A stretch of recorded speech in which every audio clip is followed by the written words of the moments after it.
Olá, graça e paz de nosso Senhor e Salvador Jesus Cristo. Aqui quem fala é o pastor Anderson Costa Ferreira da Silva, dirigente da Igreja Cruzada Cristã Pentecostal, no Alto Cruzeiro, município de Santa Maria da Vitória, Bahia. Faço parte do Colegiado Superior do Ministério da Igreja Cruzada Cristã Pentecostal, no cargo de diretor executivo. Para nós é uma honra, nesta manhã, podermos assim expressarmos um pouco sobre a temática frutificação. Todo plantio tem o seu tempo certo para germinar. Louvamos a Deus pela vida das irmãs evangelista Thelma, evangelista Nissinha, pela coordenação desse grupo Chamados em Amor.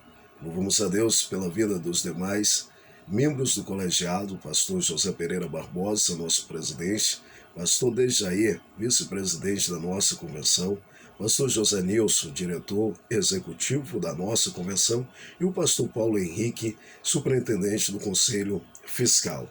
Assim também louvamos a Deus pela vida de cada um dos demais pastores do nosso ministério, pastores regionais, pastores das congregações, e sabemos nós que Deus tem usado a vida deles para o crescimento do nosso ministério.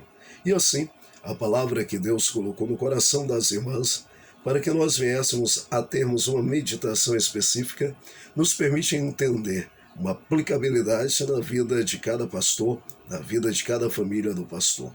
Para fazer base da nossa palavra, leremos João capítulo 15, versículo 16, que diz: Não me escolhestes vós a mim, mas eu vos escolhi a vós e vos nomeei, para que vades e deis frutos, e o vosso fruto permaneça, a fim de que, quanto em meu nome pedirdes ao Pai, ele vos conceda. Nós notaremos no reino plantai diversidades de espécies de plantas. Pela doutrina amartiologia, compreenderemos que uma das consequências do pecado original, em que Adão representava a humanidade, falhou, pecou, desobedeceu a Deus, uma das consequências, e esta para a natureza, é que as plantas deixaram de ser frutíferas. Ao lermos com cautela o capítulo 3 de Gênesis, perceberemos que sobre o reino plantai sobressaiu a consequência de deixarem de serem frutíferas. A biologia, ela divide o reino plantar em briófitas, pteridófitas, gimnospermas e angiospermas. Apenas as angiospermas se caracterizam por dar frutos, mas compreendemos, sem a consequência do pecado, todas as plantas dariam fruto. O pecado traz consigo a consequência. Logo entendemos que o pecado, ele passa a ser o maior causador para que frutos não venham germinar. Mas, trazendo para o texto, principalmente o capítulo 15 do Evangelho de João, nós iremos compreender que Deus, ele chamou a cada um de nós. E ao nos chamar, Deus, ele acaba inserindo em nós o desejo, a vontade para permanecermos. Mas, conforme o capítulo 15, versículo 16 do Evangelho de João, Jesus ele fala não apenas da permanência daquele que produz frutos, mas a permanência também dos frutos daquele que está em Cristo Jesus. Entendemos então que o cristão foi chamado por Cristo. Eu vos escolhi. Nomeado por Cristo, vos nomeei, ou seja, Cristo outorgou uma responsabilidade a nós de representação direta do reino. Enviado por Cristo para que vades, ele chama, ele nomeia e ele conduz a local devido em que a obra deverá ser feita. E a finalidade final é como registrou o evangelista João, que deis frutos. Então, nomeados por Cristo, enviados por Cristo, para produzirmos frutos.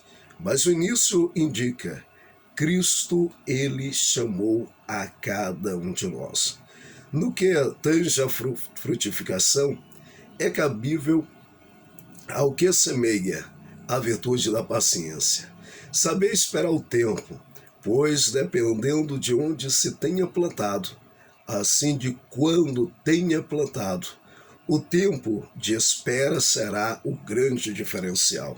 Na prática, está pregando e o fruto não manifestou? Não desista de pregar. Há um tempo certo para germinar. É necessário também entendermos que os ingredientes para o plantio irá fazer grande diferença. Exemplo, orar quando se prepara a mensagem. Orar para Deus fortalecer e edificar a igreja.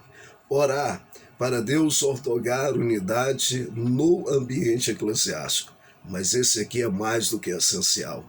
Preparar a própria vida no contexto espiritual. Pois como o ganhador de almas, o que produz fruto, cuidará dos necessitados, se o próprio necessita de cuidados. Paulo chegou a expressar as seguintes palavras: olhai, pois, por vós e por todo o rebanho sobre que o Espírito Santo vos constituiu bispos, para apacentardes a igreja de Deus, que ele resgatou com seu próprio sangue. Primeiramente, Paulo ele traz o olhar. Olhai, pois, por vós. Antes de olhar para o rebanho, antes de olhar para a necessidade em ganhar lá fora, eu tenho que estar bem com Cristo e ter ganho o meu próprio coração para Cristo. Atos, capítulo 20, versículo 22. Em suma, todos os que são vocacionados ao santo ministério não poderão recuar e olhar para trás, mas deverá entender que os sinais daqueles que estão dando fruto se associam com as seguintes situações, baseado no capítulo 15 do Evangelho de João. São limpos pela palavra, versículo 3. Pedirão o que quiserdes e receberão, versículo 7. Serão aborrecidos pelo mundo, versículo 18. E serão perseguidos, versículo 20. Porém, necessário é permanecer em Cristo e produzir frutos, e que os frutos permaneçam. Que Deus abençoe a sua vida, seu ministério, para a honra e glória do Senhor.